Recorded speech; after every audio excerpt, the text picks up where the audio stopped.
ಜಗತ್ತಿಗೆ ಇದು ಇಷ್ಟ ಇಲ್ಲ. ಜಗತ್ತು ನಮ್ಮನ್ನು ಜರಿತಾ ಇದೆ. ಜಗತ್ತು ನಮ್ಮನ್ನು ದುರ್ಬಲಗೊಳಿಸಬೇಕು ಅಂತಕ್ಕಂಥ ಹುನ್ನಾರದಲ್ಲಿದೆ. ಆದರೆ ಇಲ್ಲಿನ ಸಮಾಜ ತೀರ್ಮಾನ ಮಾಡಿಬಿಟ್ಟಿದೆ. ಎಲ್ಲೋ ಒಂದು ಕಡೆ ತೀರ್ಮಾನ ಮಾಡಿ ಕುಳಿತಿಲ್ಲ. ಅದು ಹೆಜ್ಜೆ ಹೆಜ್ಜೆಯಾಗಿ ಮುಂದಡಿ ಇಡ್ತಾ ಇದೆ. ಹೆಜ್ಜೆ ಹೆಜ್ಜೆಯಾಗಿ ಮುಂದಡಿ ಇಡ್ತಾ ಇದೆ. ಇತಿಹಾಸದಲ್ಲಿ ಕಂಡು ಕೇಳರಿಯದ ವೇಗದಲ್ಲಿ ಇವತ್ತು ನಮ್ಮ ಗತಿ ಹೊರಟಿದೆ. ಇತ್ತೀಚಿನ ದಿನಗಳಲ್ಲಿ ನೀವು ನೋಡಿರ್ಬೋದು, ಜಗತ್ತಿನ ಪ್ರಧಾನಮಂತ್ರಿಗಳು, ಅಧ್ಯಕ್ಷರು ಎಲ್ಲರೂ ಕೂಡ ಭಾರತ ನಮ್ಮ ಗುರು ಅಂತ ಕರೀತಾರೆ. ಯಾಕೆ? ಎಲ್ಲರಿಗೂ ಗೊತ್ತಿದೆ. ಜಗತ್ತಿನಲ್ಲಿ ಎಲ್ಲರಿಗೂ ಕೂಡ ಗೊತ್ತಿದೆ. ಮೊನ್ನೆ ತಾನೇ ಯುರೋಪಿಯನ್ ಯೂನಿಯನ್ ಅಧ್ಯಕ್ಷ ಬಂದವರು ಹೇಳಿದ್ರು, ನಮಗೆ ಏನಾದರೂ ವಿಜ್ಞಾನ ಕಲಿಸಿದ್ದಿದ್ರೆ ಅದು ಭಾರತ ಅಂತ. ಅವರೇ ಹೇಳಿದ್ರು, ಜಗತ್ತಿಗೆ ಏನಾದರೂ ಗಣಿತ ಕಲಿಸಿದ್ದಿದ್ರೆ ಅದು ಭಾರತ ಅಂತ. ಇಷ್ಟು ದಿವಸಗಳ ಕಾಲ ಅವ್ರ ಬಾಯಿನಲ್ಲಿ ಇದು ಬರ್ತಿರ್ಲಿಲ್ಲ. ಸೈನ್ಸ್, ಟೆಕ್ನಾಲಜಿ, ಇನೋವೇಷನ್ ಎಲ್ಲದೂ ಕೂಡ ಯುರೋಪ್ನಿಂದ ಪ್ರಾರಂಭ ಆಯಿತು, ಫ್ರಾನ್ಸ್ನಿಂದ ಪ್ರಾರಂಭ ಆಯಿತು, ಜರ್ಮನಿಯಿಂದ ಪ್ರಾರಂಭ ಆಯಿತು, ಇಂಗ್ಲೆಂಡ್ನಿಂದ ಪ್ರಾರಂಭ ಆಯಿತು, ಅಮೆರಿಕಾದಲ್ಲಿ ಶುರುವಾಯಿತು. ಇದೇ ತುತ್ತೂರಿ ಊದುತ್ತಾ ಇದ್ರು. ಆದ್ರೆ ಇತ್ತೀಚೆಗೆ ಬಂದವರು ಹೇಳ್ತಾರೆ, ನಮಗೆ ನಾಗರಿಕತೆಯನ್ನ ಕಲಿಸಿಕೊಟ್ಟಿದ್ದು ಭಾರತ.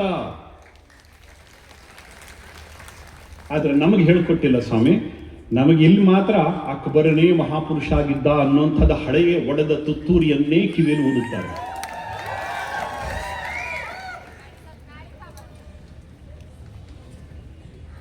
ನಮ್ಮ ದೇಶದ ಮಕ್ಕಳಿಗೆ ನಿಜವಾದಂಥ ಇತಿಹಾಸವನ್ನು ನಾವು ಹೇಳಿಕೊಟ್ಟೇ ಇಲ್ಲ.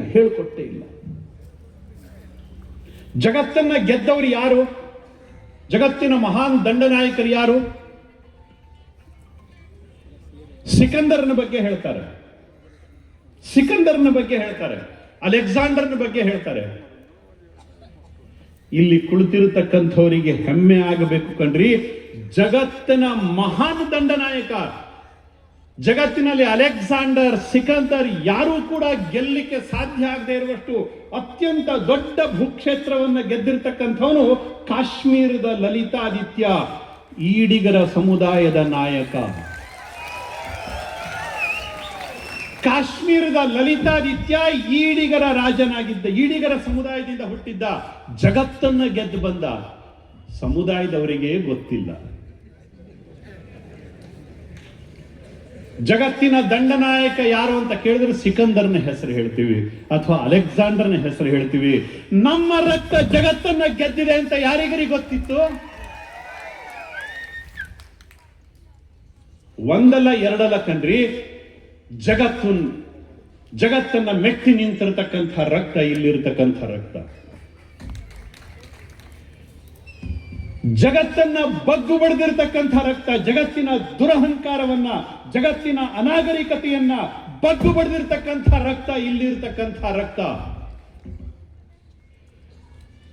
ಆದರೆ ದುರಂತ ಸ್ವಾತಂತ್ರ್ಯದ ನಂತರದಲ್ಲಿ ನಮಗೆ ಹೇಳಿಕೊಟ್ಟಿದ್ದೇನು? ನಮ್ಮ ದೇಶಕ್ಕೆ ಯಾರು ಸ್ವಾತಂತ್ರ್ಯ ಕೊಡಿಸಿದ್ರು? ಸುಭಾಷ್ ಚಂದ್ರ ಬೋಸ್ ನೆನಪಾಗುವುದಿಲ್ಲ, ಸ್ವಾತಂತ್ರ್ಯ ವೀರ್ ಸಾವರ್ಕರ್ ನೆನಪಾಗುವುದಿಲ್ಲ ನಮಗೆ. ಅವ್ರನ್ನೆಲ್ಲರನ್ನು ಬದಿಗಿಟ್ರು.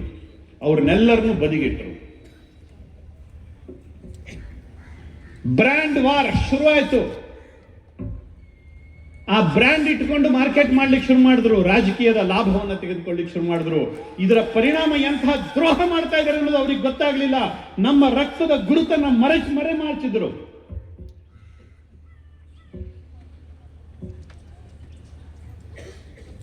ಭಾರತ ಅಂತಂದ್ರೆ ಏನು? ಪರಸ್ಪರ ಕಿತ್ತಾಡ್ತಾ ಇರತಕ್ಕಂಥ ದೇಶ, ಅನಾಗರಿಕರ ದೇಶ, ಹಾವಾಳಿಗರ ದೇಶ, ಮೂಢನಂಬಿಕೆಗಳ ದೇಶ. ಇದನ್ನೇ ನಮಗೆ ಕಲಿಸಿದ್ರು. ಇವತ್ತು ಕೂಡ ಸತಿ ಸಾಗಮನ ಆಗ್ತಾ ಇರತಕ್ಕಂಥ ದೇಶ, ಜೀವಂತವಾಗಿ ಸುಡ್ತಾ ಇದ್ರು. ಇಂಥದನ್ನೇ ಹೇಳ್ಕೊಟ್ಟಿದ್ದಾರೆ. ಬಿಟ್ರೆ ನಮ್ಮ ಪರಮೋನ್ನತ ಸಂಸ್ಕೃತಿಯ ಬಗ್ಗೆ, ನಮ್ಮ ಆಚರಣೆಯ ಬಗ್ಗೆ, ನಮ್ಮ ವಿಜ್ಞಾನದ ಬಗ್ಗೆ ಜಗತ್ತು ಇವತ್ತು ಗಣಿತವನ್ನ ಏನು ನೋಡ್ತಾ ಇದೆ, ಇದರ ಒಂದೊಂದು ಅಂಕಿ ಅಂಶಗಳು ಕೂಡ ಪ್ರಾರಂಭ ಆದದ್ದು ಇದೇ ನೆಲದಿಂದನೇ.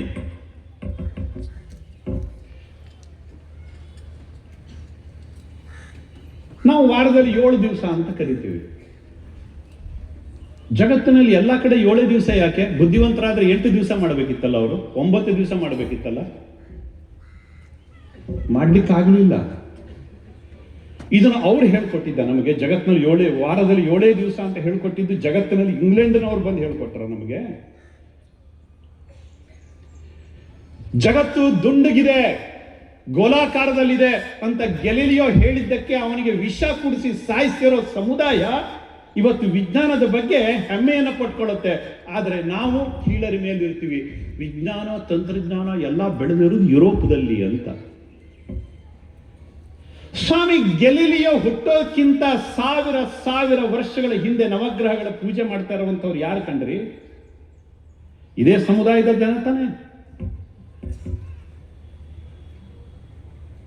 ನಾವು ಅವತ್ತು ದಡ್ರಿದ್ವಿ, 9 ಗ್ರಹಗಳಿದ್ವು. ಇವತ್ತು ಬುದ್ಧಿವಂತರಾಗಿದ್ವಿ, ಅದಕ್ಕೋಸ್ಕರ 10 ಆಗಿದೆ, 11 ಆಗಿದೆ. ಸಾಧ್ಯ ಆಗಲಿಲ್ಲ ಅಲ್ವಾ? ಪ್ರತಿನಿತ್ಯ ಸೂರ್ಯ ಉದಯ ಆಗಬೇಕಾದ್ರೆ ಯಾವ ಗ್ರಹದ ಮುಖಾಂತರ ಆಗ್ತಾನೋ ಅದು ಕೇವಲ 7 ಗ್ರಹಗಳ ಮುಖಾಂತರ ಮಾತ್ರ ಸೂರ್ಯನ ಪ್ರವೇಶ ಈ ಭೂಮಿಗೆ ಆಗತ್ತೆ. ಭಾನುವಾರದ ದಿವಸ, ಸೋಮವಾರದ ದಿವಸ, ಮಂಗಳವಾರದ ದಿವಸ ಆಯಾ ಗ್ರಹಗಳ ಪ್ರತಿಫಲನದ ಬೆಳಕು ಇಲ್ಲಿಗೆ ಭಾನುವಾರದ ದಿವಸ ನೇರವಾಗಿ ಬೆಳಕು ಭೂಮಿಗೆ ಬರುತ್ತೆ. ಯಾವ ಗ್ರಹದ ಪ್ರತಿಫಲನ ಅಲ್ಲೇ ಅಲ್ಲ. ಸೋಮವಾರದ ದಿವಸ ಚಂದ್ರನ ಪ್ರತಿಫಲನ ಮೊದಲನೆಯ ಕಿರಣ ಈ ಭೂಮಿಗೆ ಬೀಳುತ್ತೆ. ಮಂಗಳ ಗ್ರಹದ ಪ್ರತಿಫಲನ ಅದು ಮಂಗಳವಾರದ ದಿವಸ ಬೀಳುತ್ತೆ. ಈ ಸೈಂಟಿಫಿಕ್ ಕ್ಯಾಲ್ಕುಲೇಷನ್ ಮೇಲೇನೆ ನಮ್ಮ ವಾರಗಳು ನಿಶ್ಚಯ ಆದವು ಕಣ್ರಿ. ಮಂಡೇ, ಟ್ಯೂಸ್ಡೇ, ವೆಡ್ನೆಸ್ಡೇ ಅಲ್ಲೂ 8-9 ದಿನಗಳಾಗ್ಲಿಲ್ಲ, ಅಲ್ಲೂ ವಾರಗಳು 7. ಆಲ್ಜಿಬ್ರಾ ಅರೇಬಿಯನ್ರು ಕಳಿಸಿದ್ರು ಅಂತ ಹೇಳಿದ್ರು. ಮೊನ್ನೆ ತನಕನೂ ಕುಡಿಲಿಕ್ಕೆ ಭಾರತ ನೀರು ಕಳಿಸ್ಬೇಕಿತ್ತು. ಭಾರತದ ರೂಪಾಯಿ ಅಲ್ಲಿಯ ಕರೆನ್ಸಿ ಆಗಿತ್ತು.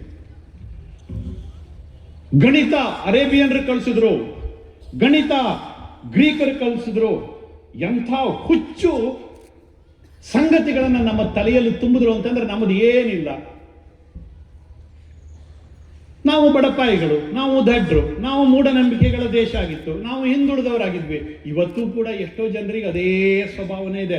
ಹಿಂದುಳಿದವರು ಅಂತ ಹೇಳ್ಕೊಳ್ಳಿಕ್ಕೇನೆ ಭಾರಿ ಒಂದು ರೀತಿಯ ಹೆಮ್ಮೆ.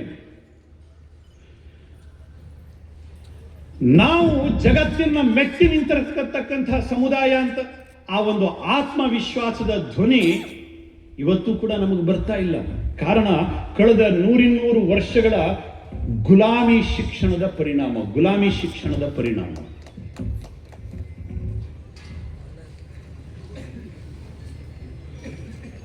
ಯುರೋಪಿಯನ್ ವಿದ್ವಾಂಸರು ಬರೀತಾರೆ, ಹೋಗ್ಲಿ ಬಾಕಿ ವಿದ್ವಾಂಸರು ಬಿಡ್ಲಿ, ಆಲ್ಬರ್ಟ್ ಐನ್ಸ್ಟೀನ್ ಹೇಳ್ತಾನೆ E=mc². ಅದನ್ನು ಕೊಟ್ಟಿರ್ತಕ್ಕಂಥ ಆಲ್ಬರ್ಟ್ ಐನ್ಸ್ಟೀನ್ ಹೇಳ್ತಾನೆ, ನಾನೇನಾದರೂ ಗಣಿತದ ಸಂಶೋಧನೆ ಮಾಡಿದ್ದಿದ್ರೆ, ವೈಜ್ಞಾನಿಕ ಸಂಶೋಧನೆ ಮಾಡಿದ್ದಿದ್ರೆ ಅದಕ್ಕೆ ಭಾರತ ಕಾರಣ ಅಂತ ಹೇಳ್ತಾನೆ.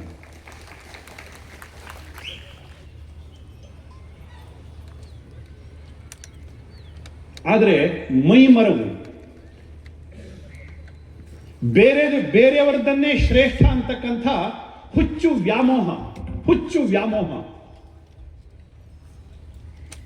ಇದರ ಪರಿಣಾಮವಾಗಿ ನಾವು ಸಾಯ್ತಾ ಇದ್ವಿ. ಇದರ ಮಧ್ಯದಲ್ಲಿ 100 ವರ್ಷದ ಹಿಂದೆ ಒಂದು ಧ್ವನಿ ಶುರುವಾಯಿತು. ಇಲ್ಲ, ಈ ಸಮಾಜಕ್ಕೆ ಎಲ್ಲೋ ಒಂದ್ ಕಡೆ ನಾವು ಎಬ್ಸ್ ನಿಲ್ಲಿಸಬೇಕು ಅಂತ. ಅವತ್ತನ್ಸಿರ್ಲಿಲ್ಲ ಅದರ ಮಹತ್ವ. ಇವತ್ತು ನೋಡಿ ಸ್ವಾಮಿ, ಅವತ್ತು 4 ಜನ ಹಿಂದೂ ಹೆಸರಿನಲ್ಲಿ ಸೇರ್ತಿರ್ಲಿಲ್ಲ. ಇವತ್ತು ಇಡೀ ಜಾಗತಿಕವಾಗಿ ಇಷ್ಟು ಜನ ಸೇರದೇ ಇರೋ ರೀತಿಯಲ್ಲಿ ನಾವು ಸೇರ್ತಾ ಇದ್ದೀವಿ. ಕೋಟಿ ಸಂಖ್ಯೆಯಲ್ಲಿ ಇವತ್ತು ನಾವು ಸೇರ್ತಾ ಇದ್ದೀವಿ.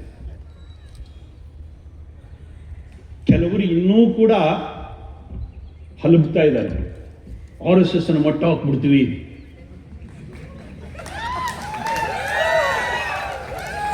RSS ಮುಗಿಸ್ಬಿಡ್ತೀವಿ, ಶಾಖೆ ಮಾಡ್ಲಿಕ್ಕೆ ಕೊಡೋದಿಲ್ಲ, ರೂಟ್ ಮಾರ್ಚ್ ಮಾಡ್ಲಿಕ್ಕೆ ಕೊಡೋದಿಲ್ಲ, ಸಮ್ಮೇಳನ ಮಾಡ್ಲಿಕ್ಕೆ ಕೊಡೋದಿಲ್ಲ. ಪಾಪ ಮಿಣುಕು ಹುಳ ಇರುತ್ತಲ್ವಾ, ಅದು ಹೇಳತ್ತಂತೆ, ತನ್ನಿಂದನೇ ಬೆಳಗಾಗುತ್ತೆ.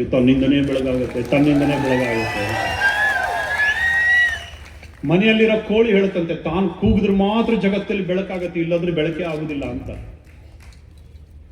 ಇದಕ್ಕಿಂತ ಮತ್ಯಾವುದು ಉಡುಗೊರೆ ಕೊಡ್ಲಿ ಮಹಾನುಭಾವರೇ ನಿಮಗೆ?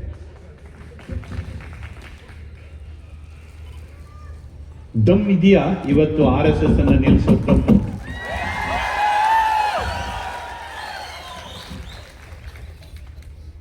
ಜಗತ್ತಿನ ಯಾರಿಗೂ ಕೂಡ ಇವತ್ತು RSS ಅನ್ನ, ಹಿಂದೂ ಸಮಾಜವನ್ನ, ಹಿಂದೂ ಜನಜಾಗೃತಿಯನ್ನ ತಡೆದು ನಿಲ್ಲಿಸ್ತಕ್ಕಂಥ ಧಾರ್ಷ್ಟ್ಯ ಖಂಡಿತವಾಗಿಲ್ಲ. ನಾವೇ ನಾವಾಗಿ ಎದ್ದು ನಿಂತ್ಕೊಂತಾ ಇದೀವಿ. ನಮ್ಮ ಆತ್ಮವಿಶ್ವಾಸದ ಜೊತೆಗೆ ನಾವು ಎದ್ದು ನಿಂತ್ಕೊಳ್ತಾ ಇದ್ದೀವಿ. ಸಂಸ್ಕೃತದಲ್ಲಿ ಒಂದು ಮಾತಿದೆ, ಬಲಾಚ ಪೃಥ್ವಿ. ಎಲ್ಲಿ ಬಲ ಇದೆಯೋ, ಎಲ್ಲಿ ಶಕ್ತಿ ಇದೆಯೋ, ಅಲ್ಲೇನೆ ಜಗತ್ತು ನಮಸ್ಕಾರ ಮಾಡುತ್ತೆ. ಯಜ್ಞಕ್ಕೆ ಬಲಿ ಕೊಡೋದು, ದೇವರಿಗೆ ಬಲಿ ಕೊಡೋದು, ಹುಲಿಯನ್ನ ಕೊಡೋದಿಲ್ಲ, ಆನೆಯನ್ನ ಕೊಡೋದಿಲ್ಲ, ಸಿಂಹವನ್ನ ಕೊಡೋದೇನೇ ಇಲ್ಲ.